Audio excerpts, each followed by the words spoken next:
Okay, welcome everyone. Hope you're doing well.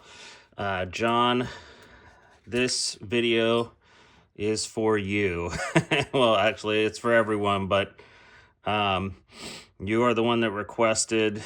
What Reamer specs should I use, Brian? According to the data that you've accumulated, and all the anecdote that you've had thus far, and basically, where all evidence is pointing to a certain direction, and what direction should I take with getting a reamer made. Okay, so I mean, I do recommend getting your own reamer if you shoot a lot, if you chamber if you go through a lot of barrels, if you're shooting matches, or if you're not shooting matches but you really want good precision, and after you burn out a barrel you want the same exact chamber dimension, it's working for you, whatnot. I like it because, again, I go through a lot of barrels, so having the exact same dimensions, having that chamber behaving the same, especially when in the real world, it's doing really well, it's winning matches, it's making records, it's like, okay, let's go ahead and make a reamer, and then that way I can hand it to my gunsmith, because I don't have a lathe or anything to do it myself, and I could say, here's my reamer, and that way it's done with the same reamer every time. Okay, so that's a huge advantage of that.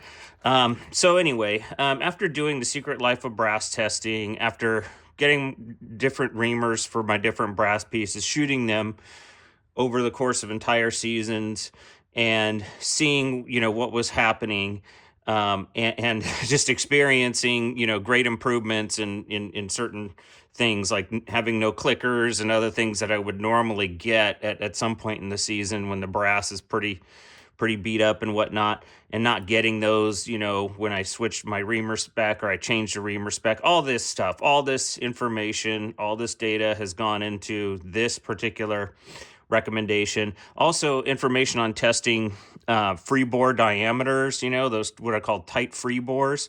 I did a test where I actually created tons of run out.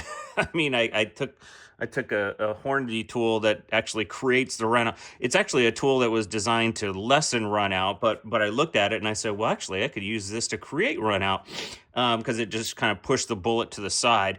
Anyway, did testing on high levels of run out and tight free bores, and even with high levels of run out compared to like no run out or very, very little run out, that tight free bore essentially corrects the run out and it shoots the same. So you can have awful run out, but if you have a tight free bore, it won't matter. That the free bore itself is going to like correct the alignment of the bullet and make it shoot just as good as if you had ammo that was made that had no run out. So all of this data, all this testing, etc., that I've done extensively, goes into these recommendations. So John sent me his brass and bullets, because I said I need brass and bullets to figure out certain chamber dimensions for you. I said, there's several other chamber dimensions that I'm just not going to get into, but and you can probably just use standard spec on those, but these chamber dimensions that I'm going to go over today are important, and they've been tested and shown that they're important. So the first one that so he sent me, and it's 223, by the way, and it's Lapua brass, and the bullets he's shooting are Berger 85-8 hybrid targets. Okay, so just so I and I asked him too, do you still want to shoot the 223? I mean, there's some other real competitive cartridges out there that do really well, like the 6BR and other things, but he's sticking with 223, which is great. It's a small cartridge, very efficient, doesn't take a whole lot of powder, large rifle primer. Anyway, so, plus if you have, thousands of pieces of brass, tons of powder, why switch? Just go with what you got and use that, and that's great. So he sent 5. I told him, give me 5 virgin pieces of brass. Give me 5 virgin bullets that haven't been touched or pulled or whatever, just right out of the box, randomly just grab them. So he sent those to me. And so the 4 measurements that I've taken to help determine what he should put on that reamer for these 4 dimensions, I'll go over those now. So one of them is free bore length. So free bore is the area, and this is a fake cartridge here. Okay, this is my drop of a cartridge here. I'll zoom in a little bit so you can see better.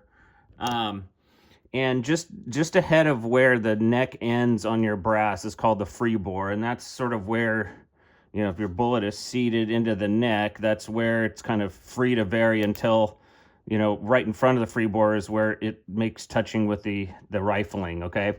So to figure out how long of a free bore do I need for my particular bullet, you have to do a few things. You have to put the calipers on it with I don't have my BTO calipers, but you find out the base to ogive. So, and that, is usually somewhere like around here. And that's where you would make contact with the rifling, okay? So you measure that, and that measured out to 0.615, okay? So then what you do is you measure the boat tail, the length of the boat tail, because that boat tail is going to sit in, you want it to sit you want that junction there where it starts to narrow down into your boat tail to sit just above your shoulder neck junction of your cartridge, okay? So you don't want your bullet like this, like where it's like super into the cartridge and you're now crunching powder, but you also don't want it like where it's barely seated and you can pick it up out of your ammo cart and the bullet will just fly out, right? Although I have done that before, but you want it kind of seated in so that the boat tail is kind of inside the shoulder, okay? But not really down in the neck shoulder. I mean, you don't want the bottom of, you don't want the bearing surface of the bullet touching the neck shoulder junction. You want it boat tail just into there. So you subtract out the boat tail, which is 0.185, and then you subtract out the length of the neck, which is 0.180. Okay, and then what that does is that tells you exactly, like once your bullet's seated, once it touches the rifling, what is that length? And that length is 0.250. Okay, so John, there you go. There's your first number. Your free bore length should be 250. And what I'm also going to recommend, is to jam your bullet. So yeah, once the shoulder blows up a little bit, your neck length it may actually get a little bit longer in this cartridge. But anyway, I do always recommend jamming the bullet, or at least starting at jam when you're doing, your ballistics your precision testing. Okay. So anyway, so that's how you get it. You take the BTO, you subtract out the boat tail, subtract out the neck length, and there you go. That would be your free bore. And 250 is pretty darn long, but if you look at these bullets, they're very long, and the neck is pretty short on these cartridges. So, I mean, that's a long, that's a long bearing surface there. So anyway, so that's your free bore length. Free bore diameter now is the next one. So we got the length, but now let's go the diameter. As I mentioned before, my testing shows that you want that free bore diameter to be very tight. No, you want it to be able to correct any run out that you have in the bullet. And so basically it's 0.5 thousandths above what your bearing surface of your bullet is. Okay, so I measured all 5 of the bullets, and they all measured at 0.2243. So you just add 0.5 thousandths. And so then you go 0.2248. So you say, okay, I want my free bore diameter to be 0.5 thousandths greater than this bullet, so that when this bullet goes in, if it's lacking concentricity, it'll get automatically concentric. And you only need 0.5 thousandths to do that. So 0.2248 is what I would recommend for free bore diameter. Now you can go 0.225, that's fine. A couple hundred thousandths, not a huge deal. But yes, getting close to 0.5 thousandths is best. Probably no less, because if you get a fat bullet, it'll jam up before the free bore and push the bullet way into the neck. So you don't want, you don't want you don't want it under 0.5 thousandths. You want it to be over that number, but not by a lot. Like maybe you can go over 1 thousandths. Okay, that would be fine. So I'm going to say 0.5 thou to 1 thou is good. So anywhere from 2248 to 2253 is fine. Okay, so 2253. So somewhere in there you'll be good. Okay, so that's that. So we got free bore taken care of. Now the neck diameter. That essentially is where this right here, this part of the brass. Okay. So what you do for that is you load a round, because you want to know what the loaded round diameter is of that neck. So when I loaded this round, the neck loaded was 0.2528. Okay.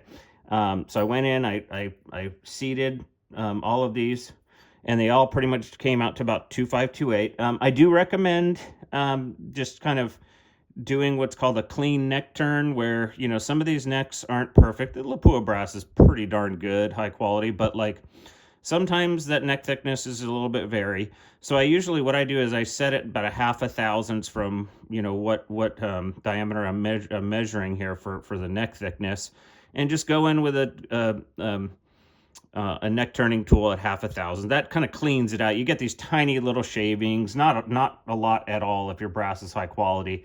I have seen some other brass that just, it's amazing. There's the variances in other brass brands, but and I just do a clean turn just to make sure, okay, it's all, you know, good to go with consistent diameters.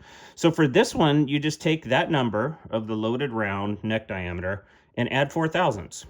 So when you do 0.2528 plus 4 thousandths, it comes out to 0.2568 or 257. Okay, so that's what I would recommend, is 0.257 neck diameter. All right, that gives you about 4 thousandths, well, about 2 thousandths of diametric clearance, 4 thousandths of total clearance, however you want to say that. And that should be good. Okay, so there you go. You want a 257 neck. Now, the other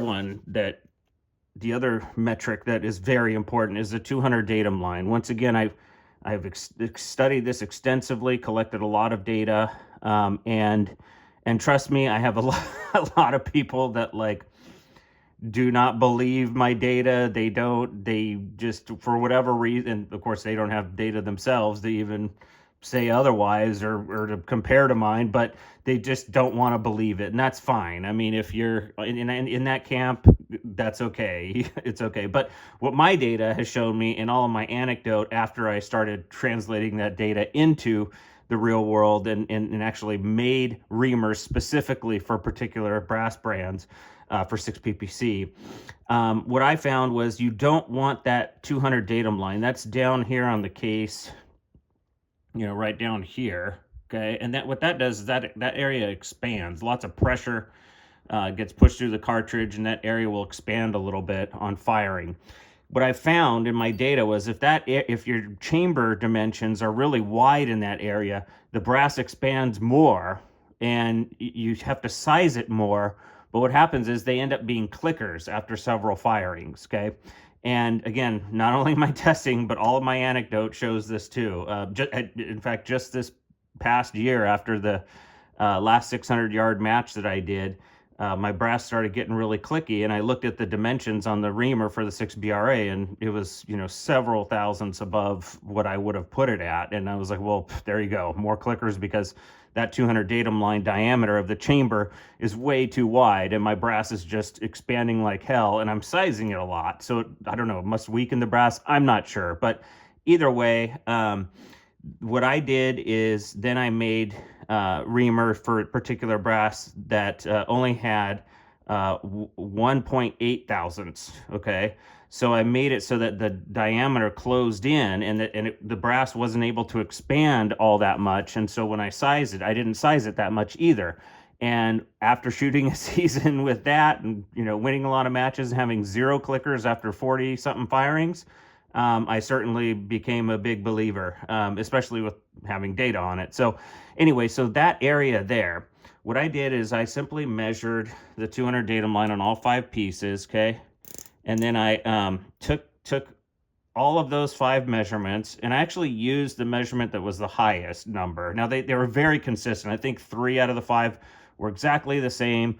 One was 1/10 thousandths below that, and then one was 1/10 thousandths above that. So they were very consistent. So I just took the one with the 1/10 thousandths above that, and that measured at 0.3755. Okay, so now all you do is you add 1.8 thousandths to it, so 0.0018. Add that, and it comes out to 0.3773. Okay, so this is your 200 datum line diameter that you want, is 0.3773. Okay, so there you go. When you are picking a reamer, these at least are the 4 dimensions that I can speak of, that not only my systemic testing, controlled testing, and real world experience has shown, you know, is very important. So free bore length, free bore diameter, 200 datum line, and your neck diameter. And there you go. That's how it's done. Please comment. Let me know what you think. John, here you go. Here's your video. I'll go ahead and give you this paper though, John, so that you have the actual paper in your hand along with when I give you back all your brass and bullets when I see you at the next match. Okay. All right, everyone. There you go. Take care and have a good one.